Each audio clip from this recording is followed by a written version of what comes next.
ഓം ശാന്തി. ഈ കഴിഞ്ഞ ദിവസങ്ങളിലായിട്ട് ഒരുപാട് മാതാപിതാക്കളുടെ ഫോൺ എനിക്ക് കിട്ടുകയുണ്ടായിരുന്നു. എൻ്റെ മകൻ 10ാം ക്ലാസ്സിലാണ്, എൻ്റെ മകൻ +2-നാണ്, എൻ്റെ മകൻ 8-ലാണ്. ഏതാണ്ട് അഡോളസൻസ് ആയിട്ടുള്ള മക്കളെക്കുറിച്ചാണ് അധികം പാരൻസിന് എനിക്ക് കംപ്ലൈൻറ്റ് കിട്ടിയത്. പഠിക്കുന്നില്ല, മൊബൈലിൽ അധിക സമയം ചിലവഴിക്കുകയാണ്, എപ്പോൾ നോക്കിയാലും ആരോടും സംസാരിക്കാൻ പോലും ഇഷ്ടമില്ല, മൊബൈൽ തന്നെ വെച്ചുകൊണ്ടിരിക്കുകയാണ്. അതൊന്ന് മാറ്റാൻ നോക്കിയാൽ അവന് ഭയങ്കര ദേഷ്യമാണ്. എന്താ ചെയ്യുക? എങ്ങനെയാണ് മക്കളുടെ മടി മാറ്റുക? എൻ്റെ മകനെ ഒന്ന് നേർവഴിക്ക് കൊണ്ടുപോകാൻ വേണ്ടി ഞാൻ എന്താ ചെയ്യേണ്ടത് എന്ന് ചോദിച്ചുകൊണ്ട് ഒരുപാട് മാതാപിതാക്കളെ, ഒരാളുടെയും രണ്ടാളുടെയും അല്ല, നിരവധി കോളുകൾ ഈ ദിവസങ്ങളിൽ എനിക്ക് കിട്ടുകയുണ്ടായി. അതുകൊണ്ടാണ് ഇന്ന് ഇങ്ങനെ ഒരു വീഡിയോ ചെയ്യണം ഞാൻ ആഗ്രഹിക്കുന്നത്. ഒരു പക്ഷേ പാരൻസിന് എന്നോട് ചെറിയ ഇഷ്ടക്കേടൊക്കെ ഉണ്ടാവാം ഇന്നത് കേൾക്കുമ്പോൾ. എന്തായാലും ആദ്യം ഞാൻ നിങ്ങളോട് ക്ഷമ ചോദിക്കുകയാണ്. ആരുടെയും മനസ്സിനെ വേദനിപ്പിക്കണം എന്ന് കരുതിയിട്ടല്ല ഇത് പറയുന്നത്. എന്നാലും നിങ്ങളുടെ നന്മയ്ക്ക് വേണ്ടി നമുക്ക് എന്താണ് സത്യം എന്നുള്ള കാര്യം അറിഞ്ഞല്ലേ പറ്റൂ. കുറച്ചു കാലം മുന്നേ വരെ ഉണ്ടല്ലോ, മക്കളുടെ പഠനത്തെക്കുറിച്ച് മാതാപിതാക്കൾ ഇത്രയൊന്നും ചിന്തിക്കാറില്ല. മക്കൾക്ക് പഠിക്കുക എന്നുള്ളത് അവരുടെ ഇഷ്ടമുണ്ടെങ്കിൽ പഠിപ്പിക്കുക, ഇല്ലെങ്കിൽ ഇല്ല എന്നൊരു കാലമായിരുന്നു. കാലം മാറി. അങ്ങനെ ഇഷ്ടമുണ്ടെങ്കിൽ പഠിച്ചാൽ മതി എന്ന് പറയാൻ പറ്റുന്ന ഒരു ലോകത്തല്ല നമ്മൾ ജീവിക്കുന്നത്. പഠിച്ചിട്ടില്ലെങ്കിൽ എവിടെയും എത്തില്ല എന്നുള്ള ലോകത്താണ് ജീവിക്കുന്നത്. അതുകൊണ്ട് തന്നെ സ്വാഭാവികമായിട്ട് മക്കളുടെ പരീക്ഷയുടെ ടെൻഷൻ, മക്കളുടെ പഠിപ്പിൻ്റെ ടെൻഷൻ, മക്കളുടെ ട്യൂഷൻ്റെ ടെൻഷൻ, മക്കളുടെ സ്കൂൾ യാത്രയുടെ ടെൻഷൻ, എല്ലാ ടെൻഷനും ഒന്നും ആർക്കാണെന്നറിയോ? അച്ഛനമ്മമാർക്കാണ്. അതുകൊണ്ട് തന്നെയാണ് മക്കൾ ഒരു കാര്യം ശരിയായിട്ടൊട്ട് ചെയ്യാത്തതും. അവനവൻ്റെ ഉത്തരവാദിത്വം അവനവനെ ഏൽപ്പിക്കുക എന്നുള്ളത്, ഞാൻ എൻ്റെ മുത്തശ്ശി പറഞ്ഞ ഒരു കാര്യം ഓർത്ത് പോവുകയാണ്. പ്ലായല എടുക്കാനായതിനെ കൊണ്ട് പ്ലായല എടുപ്പിക്കണം എന്ന്. അതായത് പണ്ടത്തെ കാലത്ത് കഞ്ഞി കുടിക്കാൻ വേണ്ടി പ്ലാവിൻ്റെ ഇലയെടുത്ത് കുത്തിയിട്ട് ഒരു സ്പൂണ് പോലെയൊക്കെ അതുകൊണ്ടായിരുന്നല്ലോ കോരി കടിച്ചിരുന്നത്. അപ്പോൾ മുറ്റത്ത് പോയിട്ട് പ്ലാവില കൊണ്ടുപോകാൻ മോനെ എന്ന് പറയുമ്പോൾ അത് പോയി പറക്കി കൊണ്ടുവരാൻ വിധം ഒരു കുട്ടി യോഗ്യനായിട്ടുണ്ടെങ്കിൽ, ആ വലുപ്പമായിട്ടുണ്ടെങ്കിൽ ആ കാര്യം ചെയ്യിപ്പിക്കണം എന്നാണ് ആ പറഞ്ഞതിൻ്റെ ഉദ്ദേശം. എന്ന് കരുതി നിങ്ങൾ മക്കളെ കൊണ്ട് പണിയെടുപ്പിച്ച് പഠിക്കാൻ സമയം കൊടുക്കരുന്നല്ല. കാലം മാറിയിരിക്കണു. കുട്ടികൾക്ക് ഒരുപാട് സിലബസാണ് പഠിക്കാനുള്ളത്, ഒരുപാട് ഭാരമാണ്. എന്നാലും എപ്പോഴെങ്കിലുമൊക്കെ അവധി ദിവസങ്ങളിൽ, അവസരങ്ങളിൽ, കാര്യങ്ങളിലൊക്കെ എന്തെങ്കിലുമൊക്കെ മാതാപിതാക്കളൊപ്പം ചേർന്ന് ചെയ്യാനൊരവസരം മക്കൾക്ക് കൊടുക്കേണ്ടത് അത്യാവശ്യമാണ്. അഥവാ മക്കൾ ചെയ്യുന്നില്ല എങ്കിൽ, ഞാൻ മനസ്സിലാക്കുന്നു കുട്ടിക്കാലത്ത് അമ്മയുടെ കൂടെ ആഹാരം ഉണ്ടാക്കാൻ ആഗ്രഹിക്കാത്ത കുട്ടികൾ ആരും ഉണ്ടാവില്ല. ആൺകുട്ടി പെൺകുട്ടി വ്യത്യാസമൊന്നും ഞാൻ കാണാറില്ല. അതിൻ്റെ ഉള്ളിൽ കളിയാക്കുകയാണ് ചെയ്യുക വലിയവർ. നീ ആൺകുട്ടി എന്താ അടുക്കളയിൽ, അല്ലെങ്കിൽ പെൺകുട്ടിയാണെങ്കിൽ നീ പോയി കളിക്കാൻ നോക്കുക, അത് കേടാക്കല്ലേ, അത് കേടാക്കല്ലേ. ഇങ്ങനെയൊക്കെ അമ്മമാരുടെ പാചകത്തിൽ നിന്ന് മക്കളെ മാറ്റി നിർത്താനാണ് എല്ലാവരും നോക്കാറ്. തെറ്റായ രീതിയാണ്. വാസ്തവത്തിൽ കുട്ടികൾക്ക് എല്ലാ ആത്മാക്കളുള്ളിലും എല്ലാ കർമ്മങ്ങളും ചെയ്യാനുള്ളതായിട്ടുള്ള വാസനയുണ്ട്. അവിടെ സ്ത്രീയെന്നോ പുരുഷനെന്നോ യാതൊരു വ്യത്യാസവും ഇല്ല. ഒരു കുടുംബത്തിനുള്ള എല്ലാ ജോലികൾക്കും അതിന് പ്രാധാന്യമുണ്ട്. വീട്ടിലിരിക്കുന്ന എല്ലാ ജോലികളും ചെയ്യുന്ന അമ്മയ്ക്കും ആ പ്രാധാന്യമുണ്ട്. ഒരു കുടുംബത്തെ നല്ല രീതിയിൽ നയിച്ചു കൊണ്ട് പോകുക എന്ന് വെച്ചാൽ അതൊരു എളുപ്പമുള്ള കാര്യമൊന്നുമല്ല. അതുകൊണ്ട് അതിനും പ്രാധാന്യമുണ്ട്. പുറത്തു പോയി ജോലി ചെയ്ത് കൊണ്ടുവരുന്ന അച്ഛൻ്റെ അധ്വാനം, അതില്ലെങ്കിൽ ആ വീട് മുന്നോട്ട് കൊണ്ടുപോകാനേ പറ്റില്ലല്ലോ. അതുകൊണ്ട് അതിനും അതിൻ്റെതായിട്ടുള്ള പ്രാധാന്യമുണ്ട്.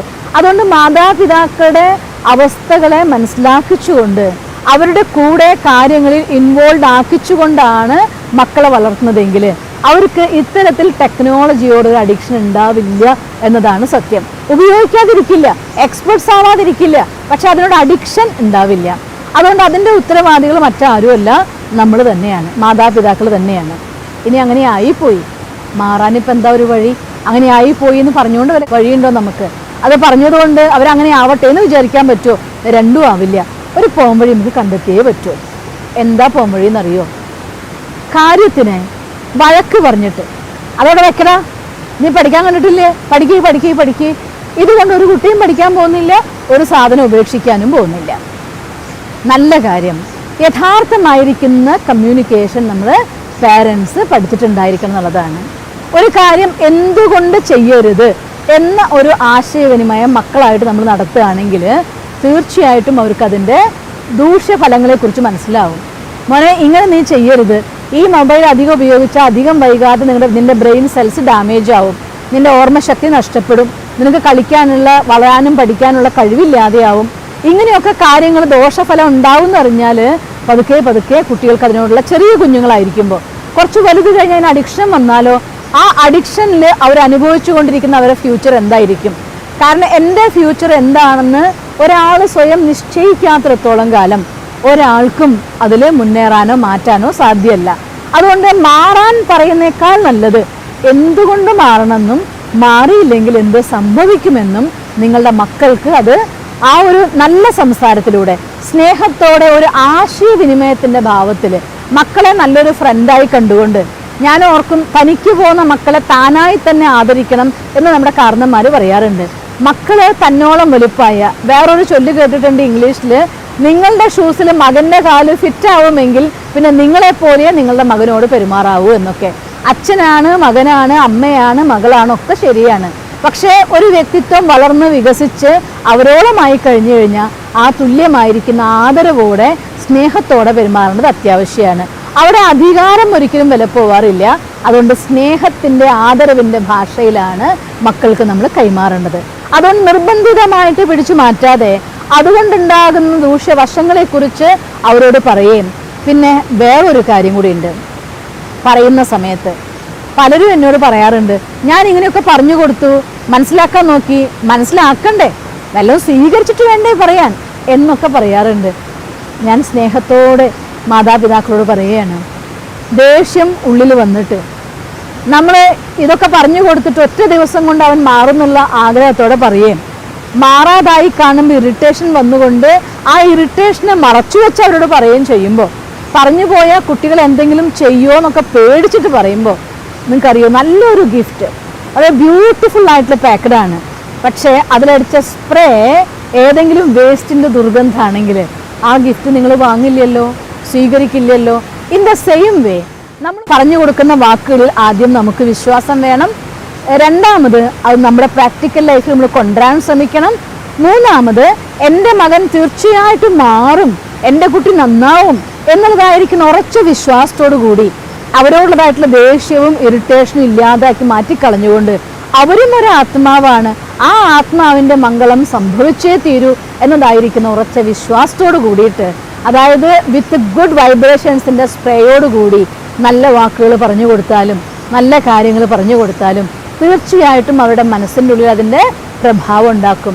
അതുകൊണ്ട് ആദ്യം സ്വന്തം ക്രോധത്തിൻ്റെ മേലെ കൺട്രോളിങ്, നമ്മുടെ മനസ്സിലെ ശക്തി, ദെൻ പവർഫുൾ ആയിരിക്കുന്ന വൈബ്രേഷൻ്റെ പ്രൊഡക്ഷൻ, എന്നിട്ട് വിത്ത് വൈബ്രേഷൻ നിങ്ങൾ മക്കൾക്ക് കാര്യങ്ങൾ പറഞ്ഞു കൊടുക്കൂ, അവർക്ക് മനസ്സിലാക്കാൻ സാധിക്കും.